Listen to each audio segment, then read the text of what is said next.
ಒಬ್ಬ ವಯೋವೃದ್ಧನಾಗಿರ್ತಕ್ಕಂಥ ಜಂಗಮಮೂರ್ತಿ ಒಂದೇ ಸಮನೆ ಕೂಗುತ್ತಾ ಬರ್ತಾ ಇದ್ದಾನೆ. ಶರಣಾಂತ ಕೂಗಿದಾಗ ಜಂಗಮ ಪ್ರೇಮಿಯಾಗಿರ್ತಕ್ಕಂಥ ಶರಣ ಬಸವ ಹೋಗಿ ಪಾದಕ್ಕೆ ಹಣಿ ಹಚ್ಚಿ ನಮಸ್ಕಾರವನ್ನು ಮಾಡಿ ಹೇಳ್ತಾ ಇದ್ದಾನೆ, ಯಪ್ಪ ಎಂತ ಬಿಸಿಲ ಹುಟ್ಟಿದೆ ನನ್ನಪ್ಪ, ಮ್ಯಾಲ ಬೆಂಕಿ ಅಂತ ಬಿಸಿಲನ್ನ ತೆಳ ಹೆಚ್ಚಿನಂತ ಹುಟ್ಟಿದೆ ಶರಣ. ನಿನ್ನ ಉಪಚಾರದ ಮಾತಿನಿಂದ ಹಸಿವು ಹೋಗುವಂತದ್ದಲ್ಲ, ಒಂದು ದಿನ ಅಲ್ಲ, 2 ದಿನ ಅಲ್ಲ, ಸುಮಾರು 3 ದಿನಗಳ ಪರ್ಯಂತರವಾಗಿ ಸ್ನಾನ ಇಲ್ಲ, ಪೂಜೆ ಇಲ್ಲ, ಪ್ರಸಾದ ಇಲ್ಲ ಶರಣ. ಭಕ್ತಿ ಹೋಗಿ ಬೆನ್ನಿ ಹಸಿವು ಬಾಳಾಗಿದೆ. ಸ್ನಾನ ಪೂಜೆ ಪ್ರಸಾದ ಆಗಬೇಕು ಅಂದಾಗ ಯಾವ ಶರಣ ಬಸವ ಆಗಲಿಲ್ಲ ಬಾಂತಿ ತಿಳಿದು ಜಂಗಮನ ಕೈಯನ್ನು ಹಿಡಿದುಕೊಂಡು ಮನೆಯ ಬಾಗಿಲುಗಳಿಗೆ ಬಂದು ನಿಂತು ಮಡದಿಯಾಗಿರುವಂತಹ ಮಹಾದೇವಿಯನ್ನ ಕೂಗಿ ಕರೀತಾ ಇದ್ದಾನೆ. ಮಹಾದೇವಿ ಅಂದ. ಗರ್ಭದ ಆಯಾಸ, ಬಿಸಿಲಿನ ತಾಪ, ಗಾಢವಾಗಿ ನಿದ್ದೆ ಹತ್ತಿರದ ಎಚ್ಚರ ಆಗಲಿಲ್ಲ. 2ನೇ ಸಲ ಕೂಗಿದ ಮಹಾದೇವಿ ಅಂದ. ಮಹಾದೇವಿ ಎಚ್ಚರ ಆಗಲಿಲ್ಲ. 3ನೇ ಸಲ ಕೂಗಿ ಹೇಳ್ತಾ ಇದ್ದಾನೆ ಮಹಾದೇವಿ ಮಹಾದೇವಿ ಅಂದಾಗ ಎಚ್ಚರ ಆಗ್ಯದ. ಗರ್ಭವನ್ನು ಹಿಡಿದುಕೊಂಡು ಎದ್ದೇನೋ ಬಿದ್ದೇನೋ ಅನ್ನತಕ್ಕಂತಹ ರೀತಿ ಒಳಗೆ ಓಡಿ ಬಂದು ನಿಂತಿದ್ರು. ಶರಣ ಬಸವ ಕೇಳ್ತಾ ಇದ್ದೇನೆ, ಏನು ಮಹಾದೇವಿ, ಒಂದೇ ಒಂದು ಕೂಗಿಗೆ ನನ್ನ ಎದುರು ಬಂದು ನಿಲ್ಲುವಂತವಳು 3 ಸಲ ಕೂಗಿದ್ರು ಬರ್ಲಿಕ್ಕೆ ತಯಾರಿಲ್ಲ, ಯಾಕಂತ ಅಂದಾಗ ಮುಖ ತೆಳಗು ಮಾಡಿ ಗರ್ಭದ ಮೇಲೆ ಕೈ ಆರಿಸಿ ಹೇಳ್ತಾ ಇದ್ದಾರೆ, ಸ್ವಾಮಿ ಗರ್ಭದ ಆಯಾಸ, ಮಲ್ಕೊಂಡಿದ್ದೆ, ಗಾಢ ನಿದ್ದೆ ಹತ್ತಿದ್ದೆ, ಎಚ್ಚರಾಗಲಿಲ್ಲ, ಕ್ಷಮ ಮಾಡಿ.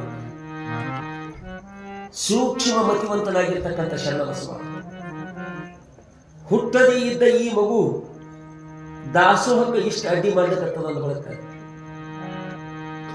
ಇದು ಅಕಸ್ಮಾತ್ ಹುಟ್ಟಿ ಬಂತು ಅಂತ ಕೇಳಿದ್ರೆ ದಾಸೋಹ ಮಾಡಿ ಉಳಿಸೋಕ್ಕೆ ತಯಾರಿಲ್ಲ ಅಂತ ಕೇಳಿದ್ರು ಮಹಾದೇವಿ ಹೇಳ್ತಾ ಇದ್ದಾನೆ, ಯಾವಾಗ ಈ ಮಗುವಿನ ನೆಪವನ್ನು ನೀನು ಹೇಳ್ತಾ ಇದ್ದೀಯ ಅಂದ ಬಳಕ ಮಹಾದೇವಿ ಈ ಮಗುವಿಗೆ ನೀನು ಜನ್ಮವನ್ನು ಕೊಟ್ಟಿ ಆದ್ರೆ ಶಿವನಾಳಿಯಾಗ್ಯದ.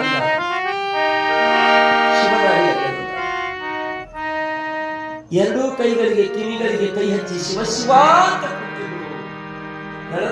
ಕಣ್ಣೀರು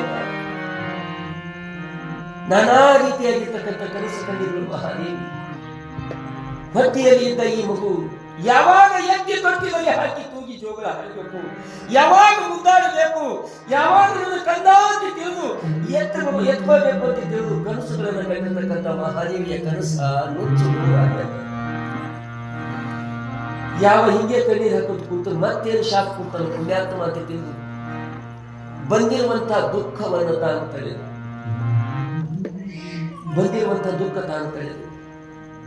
ಕಣ್ಣೀರು ವರ್ಷಕೊಂಡು ಭಾರವಾಗಿರತಕ್ಕಂಥ ಹೃದಯದಿಂದ ಒಳಗೆ ಎಷ್ಟೇ ನೋವು ಇಲ್ಲಿ ನಗೆ ಮುಖವನ್ನು ಚೆಲ್ಲಿ ಕೇಳ್ತಾ ಇದ್ದಾರೆ, ಸ್ವಾಮಿ ಏನ್ ಮಾಡ್ಬೇಕು, ಏನಿಲ್ಲ, ಜಂಗಮ ಬಂದ ಸ್ನಾನ ಆಗಬೇಕು, ಪೂಜೆ ಆಗಬೇಕು, ಪ್ರಸಾದ ಆಗಬೇಕು, ಆಗಲಿ ಸ್ವಾಮಿ. ಯಾವ ಜಂಗಮನ್ನ ಒಳಗೆ ಕರೆದುಕೊಂಡು ಕೂಡಿಸಿ ಸ್ನಾನಕ್ಕೆ ನೀರಿನ ವ್ಯವಸ್ಥೆಯನ್ನು ಮಾಡಿ, ಪೂಜಕ ವ್ಯವಸ್ಥೆಯನ್ನು ಮಾಡಿ, ಪ್ರಸಾದವನ್ನು ಮಾಡಿದಾಗ ಆ ಜಂಗಮಮೂರ್ತಿಗಳು ಸ್ನಾನ ಪೂಜೆ ಪ್ರಸಾದವನ್ನು ತೀರಿಸಿಕೊಂಡು ಹೋಗ್ಬಿಟ್ರು. ಮುಂದೆ 4-5 ತಿಂಗಳಿಗೆ ಹೆರಿಗೆ ಆಗಬೇಕಾಗಿತ್ತು, ಆಗಲಿಲ್ಲ. 10 ತಿಂಗಳ ಗತಿ ಶೋಧಿ ಅದು ಹೆರಿಗೆ ಆಗಲಿಲ್ಲ. ಗರ್ಭಕ್ಕೆ ಆಗಿದ್ದಂದ್ರೆ ಹ್ಯಾಂಗಾಗ್ಲಿಕ್ಕೆ ಸಾಧ್ಯ ಇಲ್ಲ. ಮುಂದೆ 18 ತಿಂಗಳ ಗತಿ ಶೋಧಿಬಿಟ್ಟದ್ದು ಹೆರಿಗೆ ಆಗಲಿಲ್ಲ. 39 ತಿಂಗಳ ಗತಿ ಶೋಧದ ಹೆರಿಗೆ ಆಗಲಿಲ್ಲ. 27 ತಿಂಗಳ ಗತಿ ಶೋಧದ ಹೆರಿಗೆ ಆಗಲಿಲ್ಲ. ಅಲ್ಲೆಲ್ಲ ಇದ್ದಿರ್ತಕ್ಕಂಥ ಹೆಣ್ಣು ಮಕ್ಕಳು ಬಂದು ಮಹಾದೇವಿಯನ್ನು ಕೇಳಿದ್ರು.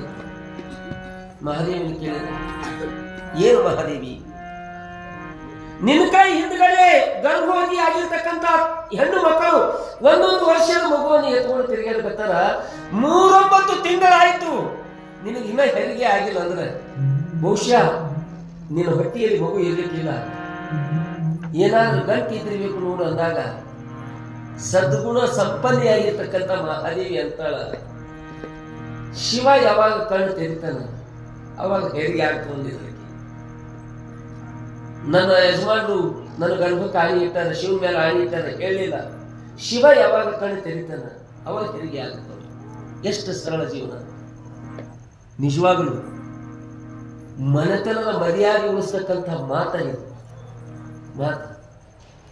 ನಮ್ಮ ಮನೆ ಒಳಗಿನ ಸುದ್ದಿ ಏನಾದ್ರೂ ಇದ್ರೆ ನಮ್ಮ ಮನೆ ಹೊಸ್ತಲು ಒಳಗೆ ಇರಬೇಕು, ವಿನಃ ಹೊರಗೆ ಹೋಗಬಾರ್ದು. ಅದು ಗಂಡ ಹೆಂಡತಿ ಮಾತಿರ್ಲಿ, ಅದು ಅತ್ತಿ ಸೊಸಿ ಮಾತಿರ್ಲಿ, ಅದು ತಂದೆ ಮಗನ ಮಾತಿರ್ಲಿ, ಏನೇ ಇರಲಿ. ಇವತ್ತು ನಾವು ನಮ್ಮ ಮನೆ ಒಳಗ ಉಂಡು ಇರಲಿ, ಉಪವಾಸ ಇರಲಿ, ಅದು ಮನೆ ಹೊಸ್ತು ಒಳಗೆ ಇರಬೇಕು. ಹೊಸ್ತನ ದಾಟಿ ಮತ್ತು ನಮ್ಮ ಮನೆತನದ ಮರ್ಯಾದೆ ಕೂತದು. ನಮ್ಮ ಮನೆತನದ ಮರ್ಯಾದೆಯನ್ನು ಉಳಿಸ್ತಕ್ಕಂಥವ್ರು ಯಾರು ಅಂತ ಕೇಳಿದ್ರೆ ಮನೆಯಲ್ಲಿ ಇದ್ದಿರ್ತಕ್ಕಂಥ ತಾಯಂದ್ರೆ ಮನೆತನದ ಮರ್ಯಾದೆಯನ್ನು ಉಳಿಸ್ತಕ್ಕಂಥವ್ರು. ನಮ್ಮ ಮನಿ ಕಾಲ ಮೇಲೆ ಗಾಡಿ ಮೇಲೆ ನಿಂದ್ರೋದು ಮುಖ್ಯ ಅಲ್ಲ. ನಮ್ಮ ಮನಿ ಎದ್ರ ಮೇಲೆ ನಿಂದಿರ್ಬೇಕು ಅಂತ ಕೇಳಿದ್ರು ಮರ್ಯಾದೆ ಮೇಲೆ ಮನೆ ನಿಂದಿರ್ಬೇಕಂತ. ಮರ್ಯಾದೆಯ ಆಧಾರ ಕಂಬನೇ ಮನೆ ಒಳಗೆ ಇದ್ದಿರ್ತಕ್ಕಂಥ ಹೆಣ್ಣು ಮಗಳು. ಯಾರು ನಮ್ಮ ಮನೆ ಸುದ್ದಿ ಮಾತಾಡಕ್ ಹೋಗ್ಬೇಡ್ರಿ. ಕೇಳವತ್ನಾಗ ಚಂದ ಕೇಳ್ತಾರ, ನಾವು ಎದ್ದು ಹೋದ ಬಳಕ ನಮ್ಮದು ನಿಂದ ಮಾತಾಡ್ಕೊತ ಕೂಡ್ತಾರೆ.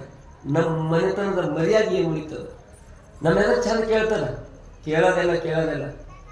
ಯಾಕಂತ ಕೇಳಿದ್ರೆ ಅವ್ರ ಮನೆ ಸುದ್ದಿ ತಂದು ಇವ್ರ ಮುಂದೆ ಹೇಳೋದು, ಇವ್ರ ಮನೆ ಸುದ್ದಿ ಒಯ್ದು ಅವ್ರ ಮುಂದೆ ಅವ್ರು ಸ್ಪೆಷಲಿ ಅದಕ್ಕೆ ಕೆಲವೊಂದು ಜನ ಚಾಡಿ ಹೇಳುವ ಮಂದಿ ಜಗದಿ ತುಂಬ್ಯಾರ ತಂಗಿ, ಯಾವ ಮಾತು ನೀ ಕೇಳಬೇಡ ಅಂತ ತಿಳಿದು ಹೇಳ್ಯಾರ. ಚಲೋ ಇದ್ದ ಮನೆಗೆ ಒಳಗೆ ನೋಡ್ಬೇಕು ಅಂತ ತಿಳಿದು ಬಹಳ ಮಂದಿ ಚಾಡಿ ಹೇಳ್ತಾರೆ. ಯಾರ ಮಾತು ಕೇಳೋದು ಬೇಡ.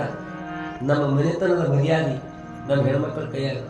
ಇನ್ನು ಕೆಲವೊಂದು ಹೆಣ್ಮಕ್ಳು ಇರ್ತಾರೆ, ಅವ್ರು ಹೇಗಂತ ಕೇಳಿದ್ರೆ ಮನೆಯ ಸುದ್ದಿ ಒಂದು 4 ಮಂದಿ ಮನೆಗೆ ಹೋಗಿ ಹೇಳಿಲ್ಲ ಅಂದ್ರೆ ಅವತ್ತ ಅವ್ರು ಊಟನೇ ಮಾಡಲ್ಲ ಅವ್ರು. ಆತಿದ್ದಕ್ಕೆ ಅಕಸ್ಮಾತ್ ಮನೆಯಾಗ ಕೆಮ್ಮುಗಳು ಅಂದ್ರೆ 4 ಮಂದಿ ತಿರುಗಾಡಿ ಬಂದ ನಮ್ಮ ಮಾತಿ ಕೆಮ್ಮುಗಳು ಏನ್ ದೊಡ್ಡ ಮಾತ.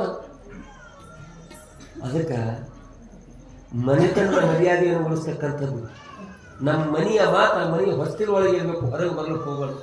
ಆ ನಿಟ್ಟಿನೊಳಗ ಮಹಾದೇವಿ ಶಿವ ಯಾವಾಗ ಕಣ್ಣು ತೆರಿತಾನ ಅವಾಗ ಯಾವ ಹೆರಿಗೆ ಆಗ್ತದ ಅಂತಿದ್ರು.